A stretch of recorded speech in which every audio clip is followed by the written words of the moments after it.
अब हम गारे हिरा की तरफ जा रहे हैं। नबी करीम सल्लल्लाहु अलैहि व आलिहि वसल्लम को वही रसाली से पहले खुदा की तरफ से पैगाम आते थे,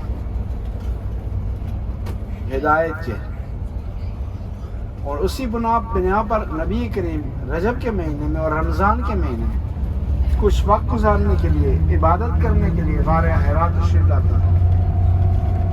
और गारे हिरा जब तशरीफ लाते थे तो यहाँ इबादत करते थे और आपके लिए खाने का पीने का इंतज़ाम हज़रत खदीजा करती थी या इमाम अली करते थे, और मक्का से लाकर इनके लिए यहाँ खाना पहुँचाते थे। नबी करीम इबादत कर रहे थे।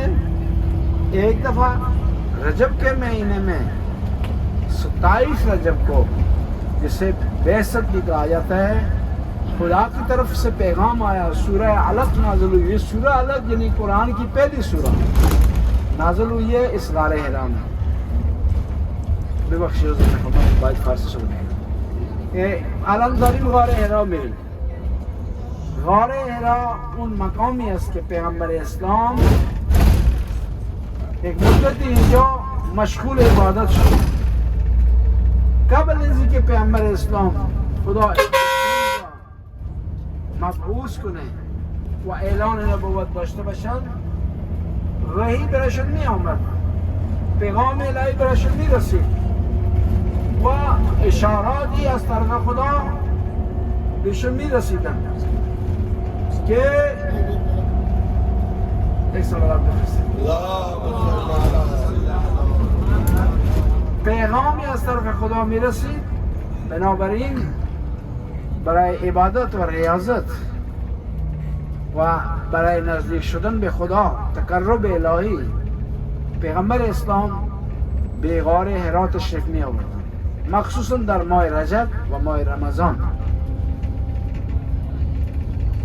پیغمبر اسلام یکی از روزای ماه رجب اینجا تشریف داشتند و این هم باید یاد داشته باشید که موقعی پیغمبر اسلام اینجا میموندن، چندی روز میموندن که نان و خورد و خوراک ایشون را امام علی و حضرت خدیجه فراهم می آوردن و سختی هر روز به اینجا می رسوندن و این غار از دهانش میشه مکه را دید. پیغمبر هم این غار را انتخاب نمود به خاطر همین که بتونه ریاضت انجام بده و بتونه خانه خدا را از اینجا زیارت کنه، چون الان ساختمانایی که الان وجود داره اون زمان نبود. خانه خدا از اینجا دیده میشد و اون چشمگیر بود در کل مکه. پیغمبر اسلام اینجا که در ماه رجب 27 ماه رجب مشغول عبادت بود، پیغام الهی رسید. جبرائیل چند تا آیات از سوره علق را آورد برای پیغمبر اسلام. اقرا بسم ربک الذی خلق و خلق الانسان ما علق. در همین غار نازل شد. پس اولین آیات و نخستین آیات کلام الله المجید در همین غار بر پیغمبر اسلام نازل شد. اگر سوالی کسی داشته باشه که اولین آیات کجا نازل شد و مکان نزول اولین آیات کجا بوده، همین غار حرا.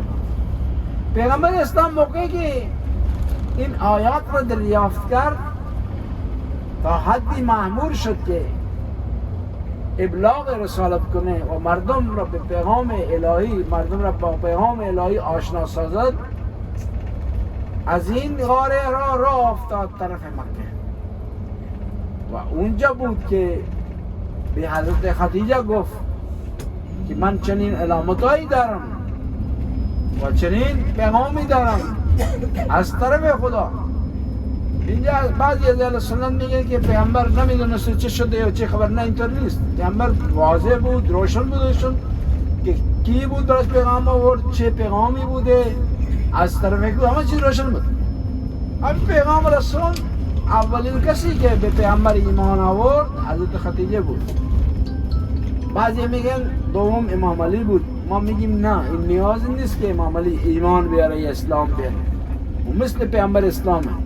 اینطوری هم باید بگیم که پیامبر هم اسلام آورد. درست نیست. پس حرا غار نزدیک به غار حرا رسیدیم. از اینجا غار حرا را زیارت خواهیم کرد. سعی کنید که زودتر بیایید تا جریمه نشید که بعد مجبور بشید آب بدید یا مثلا نشابه بدید یا آب میوه بدید. درسته؟ سعی کنید زودتر بیایید و با کاروان باشید. کوشش करें जल्दी आ जाएं ताकि फिर आपको कफारा अदा न करना पड़े जूस की सूरत में। और जूस तो पी चुके हैं, अब केक चलेगा, केक। बल